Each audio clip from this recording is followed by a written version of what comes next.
before you sign your first client, you need to know what you're actually going to do for them before you actually sign them up.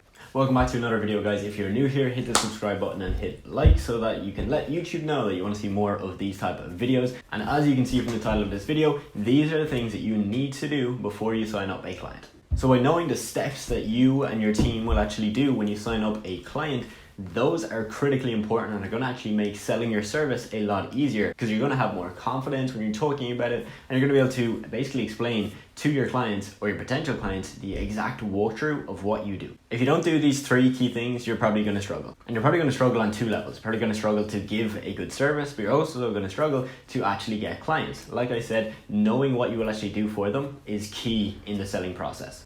So basically, these are a must. All right, so let's do it. Let's talk about the three things that you need to do to make it easy, streamlined, and efficient for you and your clients to make everything perfect. Okay, guys, I'm going to walk you through what you need to do after you sign up a client, but keep in mind that these are things that you need to know before you sign a client. So you got to know them before you sign a client, and when you actually do sign a client, you got to put these into practice. So like I mentioned, there was three key things to this. Okay, so one is that you have got to onboard the client and set realistic expectations. Okay, so onboarding the client simply means getting them into your system and set up, but also making sure they're comfortable, they know what's going to happen, and they know what to expect. No point setting these expectations as unrealistic, because ultimately that's going to lead to them being disappointed and probably not working with you again. So you want to make sure that you are really, really clear with the expectations and you don't overhype or oversell yourself. So the second thing you actually got to do is get results for that new client and deliver to them a unreal service. So a solid service that they are going to see and experience and be like, wow, that was incredible. We want to work with these guys more. And then the third thing that you must do, this is actually incredibly important, is that you've got to focus now on getting your next client. Okay, so it's great, obviously, when you get a new client, and you should celebrate that. And you should focus, obviously, like on the first two things, onboarding them, getting them results, and getting everything going for them. But if you don't focus on getting your next client, you are going to basically have a hard time getting your next client. So it's really important so that if you want to see long-term success with this, that you continually focus on getting your next client and you're always one step ahead. So let's run through it all and let's dive into how you actually onboard your clients at a very basic level if you're completely new to this. So the first thing you got to do is basically with onboarding, you got to get everything you need from them. You know, it really depends on the scope of what your service is. I'll kind of walk through some examples here in a minute, but basically you got to get everything from them. Whether that's getting a logo from them, whether that's getting colors and fonts that they use for their marketing materials, all of that information. But the most important thing I would say here is that you've got to get an understanding of what their target market is, who their target market is, and who the perfect customer is for them. If you get all of that information, it's going to be much easier for you to really do a good job for them. So here are just examples of, the things that you might get. So if you're running Facebook ads or Google ads, you're going to have to get access to their ad account. Incredibly important. Secondly, you've got to get, let's say, website access. This would be very applicable to if you're running ads again, because you need to install maybe a Facebook pixel or other things like that. And if you're doing something like social media management or content creation, you're going to need access to their branding materials. And ultimately, when you are onboarding your clients, you want to get all of this stuff as soon as you can from them. So what we do is when we get off a call with them and they're ready to sign up, we send them over like the invoice and all of that stuff. And then literally the second they pay that invoice, we'll send them another email, which includes a link, which is an onboarding form that they can fill out, and basically anything else that we will need for them. It's really important that you send that to them pretty quickly after they sign up, because they're in that kind of state of they're ready to get going, they're excited. You want to make sure that they can give you everything you need as soon as possible.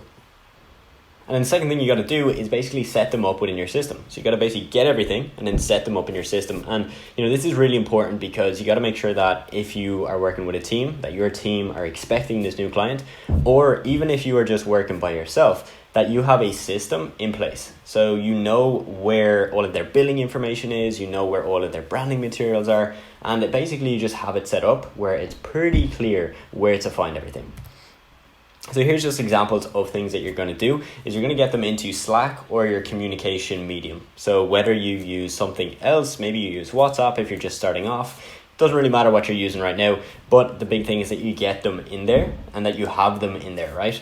Second thing you want to do is get them into Google Drive. So if you're not storing all of your client information on Google Drive, I would recommend it. It's really, really good to just have as a backup, whether you lose some emails or your CRM fails. It's really good to have everything in there.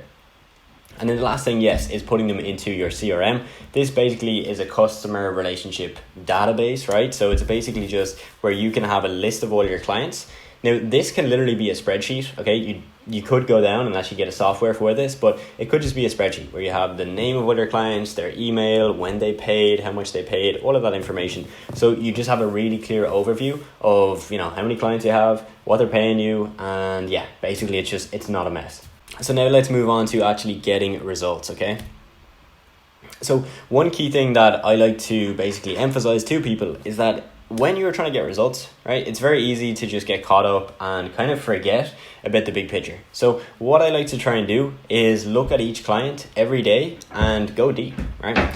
So I don't do this every single day right now because we have more of a team within our agency, so we don't have to do as much of this kind of day-to-day stuff. But when you're starting off, definitely do this. Look at each client every day and give them a specified time. So if you've got 4 clients, at least give them, let's say, 15 to 30 minutes each day where you can literally look at them. Like, you're not actually doing any work for them. You're just looking at them and you're looking at what's going on, what can I improve, what's not going well, and just really go deep into all of that. Take notes, compare your notes with the day before, and very, very quickly you're going to notice that you're going to be way more on top of this. Secondly, you're going to build a system for results, okay? So what I mean here is that it's a very step-by-step system that you follow when you get a new client, so that when you're trying to get results, it's not like you're reinventing the wheel every single time. And this way, it's really, really important to just focus on providing one key service and serving one key niche. So for example, if you offer Facebook ads for gyms, when you can get results for one of them, you can just build a system where you know exactly what to do and you can just replicate that for a second client and then replicate it again for a third client. Whereas if you are offering tons of services, let's say you're doing Facebook ads, you're doing content creation, you're doing website development, let's say you get a gym for ads and then secondly you get a dentist for something else, very, very quickly you'll notice that you're gonna miss stuff, right? You don't have a system for getting results. So that's why I always recommend one service, one niche, and you'll just absolutely destroy the game. Third thing you got to do here is that you've got to optimize and analyze, okay? So you got to be able to look at the company you're working with and look at what they're doing and look at what you're doing and be able to detach, right? So don't look at it emotionally. If you're running Facebook ads, be able to step back, look at the results and look at them in a very numerical, mathematical way where you're not looking at, we didn't get a lot of sales or, oh my God, we spent so much money, but a very data-driven way. And that is the kind of thing and that's the kind of perspective that is going to help you get really good results. And then the third thing that you got to do is basically focus on getting your next client. As I mentioned at the very start, this is really, really important because if you don't, you are going to hit a point where you have a bunch of clients and eventually one of them or two of them are going to leave and you won't have another client to come in and replace them. So you want to always focus on getting new clients. So you don't want to rely on one or two clients. This is an absolute nightmare situation, a situation that I was in before, and it is not something I would recommend. And as I always say, if you can sign one client, you can sign two. Similar to what we were kind of talking about before, where you build a system for getting results, you also want to build a system for getting clients. So when you can get one, you can get two, and when you can get two, you can get 5 or 10. So I'm going to just walk you through some of the things that you need to do to get your next client, and that is focus on outreach, right? So talking to more businesses, getting in front of more businesses. Secondly, you got to focus on sales. So first off, you want to record all of your sales calls and record all of your sales interactions so that you can improve on them, okay? Because outreach is really important, getting in front of new businesses and booking in calls, right? But more importantly is then going to be the sales part, right? It's no good getting 100 companies interested in what you do if you don't know how to sell them and you don't know how to walk them through what they're struggling with to what you offer being a solution to their problem. And then basically when you can master those two things, you can just rinse and repeat. But there are two things that you're going to continually be doing. So every single week we do outreach and every single week we do sales, right? We never have a week where we're not doing outreach or we're not doing sales, right? It's very easy to get complacent when you've hit, maybe a decent milestone. Maybe you're at 5K per month, right? Awesome. You're like, that's sick, more money than you've probably ever had. But it's very easy to just get complacent then and basically stop focusing on these two key things. And like I said before, if you do and you don't focus on these, it's going to bite you in the back. It's going to come back to haunt you. Maybe not right now, but in a few weeks or a few months. So to recap on what we talked about, we have number 1, you got to onboard your client and set expectations. 2, you got to get them results and deliver an incredible experience. And then the last thing, which is just as important, is focus on getting your next client. So now if you want some extra help and you want to know exactly what I say to businesses to find more of them, to get more of them interested in what we do, and to ultimately close more of them every single week and every single month, you can check out my 6-figure roadmap. Link to that is going to be in the description. But it also includes my entire roadmap from how we went from 0 to 15k plus per month as an agency. So you're going to learn about the outreach, the sales, but also the kind of structure of the agency so that you can make sure that you don't have to spend all your time behind your computer and you can run it like a real business. Okay guys, thank you for watching. I will see you in the next video.